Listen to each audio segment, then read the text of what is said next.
Hello friends, welcome to my channel. I hope आप सब लोग बहुत अच्छे होंगे, स्वस्थ होंगे। और आज हम आपको बताएंगे आइसक्रीम के बारे में। तो उससे रिलेटेड कुछ ट्रिक्स, टिप्स और इन्फॉर्मेशन जो आज आपको हम इस वीडियो में दिखाएंगे। तो चलिए चलते हैं। अगर आपको आइसक्रीम बनानी है तो कुछ छोटी छोटी बातों का ध्यान रखना होगा, जिसमें से एक है कि जब आप आइसक्रीम जमा रहे हों तो उसका जो सरफेस है यानी उसकी तल्ली है वो एकदम फ्लैट होनी चाहिए, ताकि वो चिलिंग प्लेट को छू सके, यानी जो नीचे से जो फ्रीजर की सरफेस होती है ठंडी, उसको छू सके। दूसरी चीज़ ये याद रखनी है कि अगर आपको गाढ़ा दूध नहीं मिलता है तो आप कॉर्नफ्लोर यूज़ कर सकते हैं इसमें, और या फिर उसकी जगह अरारोट का इस्तेमाल कर सकते हैं। तीसरी चीज़ ये है कि अगर आपको लगता है कि ये चीज़ें भी नहीं है आपके पास, तो आप उसकी जगह दूध को गाढ़ा करने के लिए कंडेंस्ड मिल्क जो आता है उसका इस्तेमाल भी कर सकते हैं। वैसे आप हो सके तो जो क्रीम युक्त दूध होता है उसका इस्तेमाल करें। फ्रीजर में जब आप आइसक्रीम जमाने जाते हैं तो उससे पहले उसकी जो बर्फ़ है उसे रिमूव कर दीजिए, अच्छे से साफ़ कर दीजिए। और इसके अलावा जो है फ्रीजर का जो तापमान है वो 1 घंटा पहले अधिकतम पे कर दीजिए। ऐसा करने से जो आइसक्रीम है वो बेहतर जमती है और जल्दी जमती है। और जब भी आप आइसक्रीम जमा देते हैं तो बार बार फ्रीजर को मत खोलें, या फिर उसमें आइसक्रीम में चाकू डाल के बार बार मत देखें। और एक चीज़ और ध्यान रखना है कि जैसे आप एक बार आप आइसक्रीम को जमा देते हैं तो उसको 3 से 4 घंटे बाद या 2 से 3 घंटे बाद निकालिए, उसे ग्राइंड करिए, बीटर से बीट करिए, या फिर उसके बाद आप फिर से दोबारा से उसे जमा दीजिए। और जब आप दोबारा से जमाते हैं तो उसमें एक दो चीज़ें और ऐड कर सकते हैं, जैसे कि मलाई या क्रीम उसमें ऐड करेंगे तो वो सॉफ्ट जम जाएगी। इसके अलावा उसमें जो ब्रेड के जो किनारे का भाग निकाल करके बीच का जो सॉफ्ट वाला हिस्सा होता है उसे मिक्स कर देते हैं, तो भी आइसक्रीम बेहतर ज़्यादा मतलब सॉफ्ट जमती है। ऐसी छोटी छोटी चीज़ें हमें ध्यान रखनी है, जिससे जो आइसक्रीम है वो काफ़ी बेहतर जम जाती है और काफ़ी क्रीमी बनती है। इसके अलावा हम ये कर सकते हैं कि इसके अलावा जब हम आइसक्रीम को दोबारा से जमाने रखते हैं तो हम ये भी कर सकते हैं कि उसमें उसके ऊपर जो है वो चीनी का बूरा छिड़क दें। उससे क्या होगा, जो क्रिस्टल्स बनते हैं ऊपर वो नहीं बनेंगे। घर में अगर आपको फ्रूट वाली आइसक्रीम बनानी है तो फ्रूट जो होता है उसका पल्प अच्छे से निकालने के बाद उसे अच्छे से छान लें, जिससे कि आप जब इस मिक्सचर का इस्तेमाल करें तो आइसक्रीम में बीज ना रह जाए और आपके मुंह में ना आए, आपका टेस्ट ख़राब ना हो, आपकी आइसक्रीम और मेहनत दोनों ही ना ख़राब हों। तो इसके अलावा हम आपको बता दें कि बाज़ार में बहुत तरह की आइसक्रीम आपको देखने को मिलती है, को अपना सकते हैं, जैसे कि GMS पाउडर और CMC पाउडर। दोनों का ही इस्तेमाल जो है बेकरी आइटम में किया जाता है। इसके अलावा आइसक्रीम बनाने में भी इसका इस्तेमाल काफ़ी किया जाता है।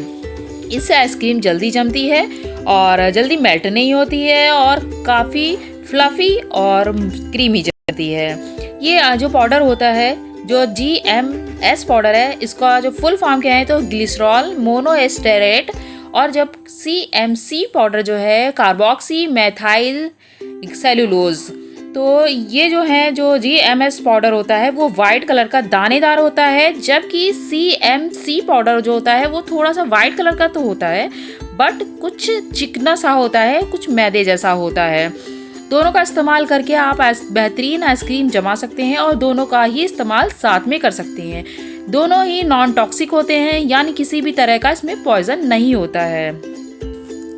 रही बात कि GMS पाउडर और CMC पाउडर कहाँ मिलेगा, ये पाउडर आपको बेकरी शॉप पे मिल सकता है, ऑनलाइन मिल सकता है और सुपरमार्केट में भी ये उपलब्ध हो सकता है। वहाँ से आप आसानी से ले सकते हो। आइसक्रीम को आपको सॉफ्ट करना है तो इसके लिए एक और भी तरीका आजमा सकते हो। जो शुगर यानी चीनी होती है उसकी जगह आप इस्तेमाल करिए शुगर फ्री। ऐसा करने से क्या आइसक्रीम ज़्यादा सॉफ्ट बनती है। इसके अलावा ये भी कर सकते हो कि जो आप बर्तन इस्तेमाल कर रहे हो आइसक्रीम जमाने के लिए वो एल्युमिनियम का होना चाहिए, और अगर नहीं है तो उसे चारों तरफ एल्युमिनियम जो फॉइल आती है उससे आप रैप कर सकते हो। और साथ ही साथ जब ऊपर से आप ढकते हो वहाँ पे एल्युमिनियम फॉइल से ही पूरा कवर करिए, सील कर दीजिए। ऐसा करने से क्रिस्टल्स उसमें नहीं बनेंगे या बहुत कम बनेंगे और आपकी आइसक्रीम ज़्यादा बेहतर और सॉफ्ट जमेगी। तो इसके अलावा हम अगर कुल्फ़ी की बात करें तो अगर आपकी कुल्फ़ी जब आप जमाते हो उसके बाद वो मोल्ड से नहीं निकलती है तो आप उसके लिए गर्म पानी का इस्तेमाल कर सकते हो। उसमें डिप करके जो मोल्ड होता है उसको पानी में गर्म पानी में डिप करिए और वो जो आपकी आइसक्रीम है वो आसानी से निकल आएगी या कुल्फ़ी निकल आएगी आसानी से। इसके अलावा आप जो आइसक्रीम है वो दोबारा फ्रीजर में मत रखें। ऐसा करने से क्या होता है, आइसक्रीम का जो स्वाद है वो काफ़ी बदल जाता है। एक बार में जितनी आइसक्रीम आप निकालते हैं उसका पूरा इस्तेमाल कर लें। इसके अलावा आपको ये जानना है कि आइसक्रीम जो है वो उसमें केमिकल है या फिर नहीं। ऐसा करने के लिए आपको क्या है, आइसक्रीम के ऊपर नींबू की कुछ बूंदें छिड़कनी होंगी। अगर उसमें बुलबुले निकलते हैं तो समझ लीजिए उसमें केमिकल है। इसके अलावा कुछ चीज़ों का ये ध्यान रखिए कि उसकी एक्सपायरी ज़रूर चेक कर लीजिए, उसके बाद ही उसे परचेज़ करिए या उसे खाइए।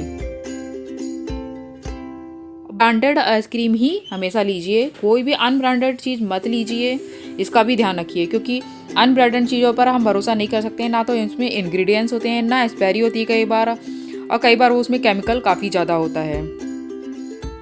इसके अलावा आप ये भी कर सकते हो कि आपने प्लेन आइसक्रीम की ब्रिक खरीद के लाए हो, उसमें इतना अच्छा फ्लेवर नहीं आता है, तो आप उसमें ड्राई फ्रूट्स डाल सकते हो, जैसे काजू, पिस्ता है, बादाम है, ब्लूबेरी है, किशमिश है। इसके अलावा आप जो फ्रूट होते हैं, फ्रेश फ्रूट, उसे काट के उसमें डाल सकते हो, जो भी आपको फ्लेवर पसंद हो। मार्केट में आपको तरह तरह की वैरायटी मिलेगी, एक से एक फ्लेवर मिलेंगे। Chocolate ice cream, vanilla ice cream, butterscotch ice cream, fruit ice cream, dry fruit ice cream. अब इस आइसक्रीम को आप चाहें तो कोन में खाएं या कप में लेके खाएं या उसकी ब्रिक काट के खा लें, या आपकी इच्छा है, आपको जैसे पसंद है वैसे भी खा सकते हो। फ्रेंड्स, आपने कभी यूनिक कॉम्बिनेशन खाया आइसक्रीम का? खा के देखिएगा जैसे मैं बता रही हूँ आज आपको। एक तरफ आप लीजिएगा गुलाब जामुन, इमरती, जलेबी या फिर काला जाम, कुछ भी ले लीजिएगा इनमें से, और उसके ऊपर डालिएगा आइसक्रीम की एक ब्रिक और फिर खा के देखिएगा। मतलब एक गर्म और एक ठंडे का जो एक कॉम्बिनेशन होता है, फिर जो विस्फोट होता है मूड का जो विस्फोट होता है ज़बरदस्त होता है, यम लगता है खाने में। और जो मीठा नहीं होता है बहुत ज़्यादा, इमरती और ये सब, वो भी बहुत कम लगता है और स्वाद दोगुना हो जाता है। आइसक्रीम की बात करें तो कई तरह की आइसक्रीम होती है। प्रोबायोटिक आइसक्रीम होती है, कैल्शियम युक्त आइसक्रीम होती है, इसके अलावा प्रोटीन युक्त आइसक्रीम होती है, और साथ साथ होती है शुगर फ्री आइसक्रीम।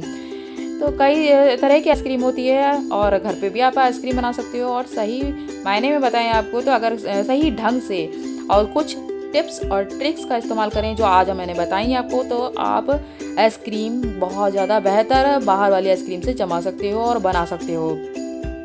क्योंकि बाहर वाली आइसक्रीम में जो है आर्टिफिशियल कलर, आर्टिफिशियल फ्लेवर इस्तेमाल किए जाते हैं, जो कि आपके हेल्थ के लिए काफ़ी नुकसानदेह साबित हो सकते हैं।